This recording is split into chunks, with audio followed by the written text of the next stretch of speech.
ஒரு திட்டம். சீமானும் உதயநிதி ஸ்டாலினும் சண்டை போடுறாங்க. என்னடா அப்படின்னு கேட்டால் ஒரு திட்டம், முதியோருக்கு இல்லம் கட்டி தர்றான் அப்படின்ட்டு.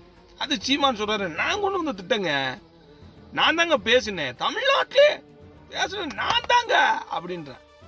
அதாவது 2005 தேர்தல் அறிக்கை வர முடியும் போதே தமிழ்நாட்டில் இருப்பவர்கள் பெற்றோர்களை தாய் தந்தைகளை முழுமையாக பார்த்துக் கொள்ளுங்கள், ஆனால் வெளிநாடுகளில் வாழக்கூடிய பிள்ளைகளை பெற்றிருந்தால், ஒருவேளை உங்களுக்கு பிள்ளை பிறக்கவில்லை என்றால், கடைசி காலத்தில் வறுமை கோட்டுக்கு கீழே இருந்தா அந்த பெற்றோர் தாய் தந்தை முதியோர்களை பார்த்து கொள்ள மாவட்டம் தோறும் முதியோர் இல்லம் கட்டித்தந்து அவர்களை பேணி பாதுகாப்பதற்காக நான் ஒரு டெபாசிட்டை போடுகிறேன் அப்படின்னு டெபாசிட்டை போட்டவர் அரசாங்கத்தில் ஏற்படுத்தினால் அவர்களை முழுமையாக ஏற்று வழி நடத்துவேன்னு சொன்னவர் புரட்சி கலைஞர் திட்டம்.